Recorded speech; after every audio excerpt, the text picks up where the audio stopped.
Recall the captain. Tell him that he's needed. By introducing an entirely new and mysterious universe full of colorful, hilarious aliens, and bringing back the intense, arcadey space battles, Star Control Origins gets about 2/3 of the way toward recapturing the magic of Star Control 2, the revered 1992 adventure about forming an interstellar alliance against a greater threat. If it weren't for the tedious chore of gathering resources from planets' surfaces, it would be a revival to celebrate.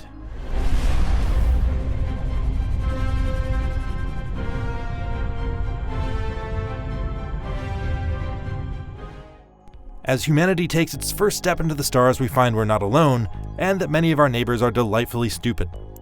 There's the pathetically needy Taiwan, the obsessively bureaucratic Measured, the sleazy race of con artists who are basically Watto from Star Wars The Phantom Menace, and plenty more. Each has a distinct style and personality that's brought to life by diverse character models and fun voice acting. And that blundering into interesting things is a key part of being a Federation citizen. Meeting them and hearing their absurdist and occasionally laugh-out-loud humor is Star Control Origins' greatest asset, and it's effectively used to cover up some of its deficiencies. There are plenty of jokes about why every member of each alien race looks and sounds exactly like the others, for instance. It could have used a bit more variety for common interactions, though. Having every conversation with the malfunctioning Starbase AI end with the same line, and every rescue when you run out of fuel come at the cost of listening to the Taiwan's terrible Star Trek fanfic gets old pretty quickly.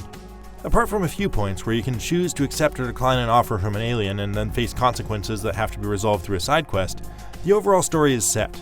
That lack of control over the outcome is a reminder that despite its open galaxy map, Star Control is an adventure game series, not an RPG series, which is fine except that there's less value to replaying this 35-hour story.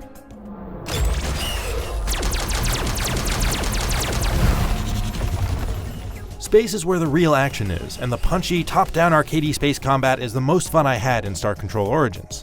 These one-on-one arena battles have a lot of variety thanks to a wide selection of offensive and defensive abilities. Each ship gets a combination of 2 abilities in addition to its own stats, and that keeps dogfights interesting as you bounce off planets' gravity wells, warp through wormholes, and pick up stat boost items. Judging a target's trajectory well enough to peg it with a relatively slow-moving missile while simultaneously shifting your own ship to avoid incoming fire takes some skill. It makes a lot of sense that this head-to-head combat was what Stardock chose to break out as its Fleet Battles multiplayer mode. You can collect a fleet of ships to send into combat before you endanger your flagship, which must survive or it's game over, but I found the vast majority of those too weak to be useful. It doesn't help that you can't see the capabilities of your ships or your opponents when you're selecting which one to use, so it's extremely easy to pick the wrong one for the job. Weirdly, even though this is a game about bolting alien tech onto your human-built spacecraft, the look of your flagship doesn't change at all from start to finish, which takes some fun out of upgrades. That's bizarre, especially since multiplayer includes a flexible shipbuilder tool that allows you to piece together a custom craft from a healthy assortment of parts. Where Star Control Origins really messes up is in failing to learn the lessons of the original Mass Effect.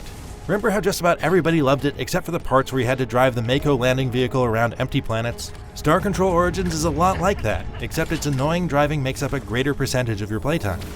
After a simple landing minigame, you zip across the colorful and visually interesting landscapes of your choice of what must be thousands of planets on the galaxy map.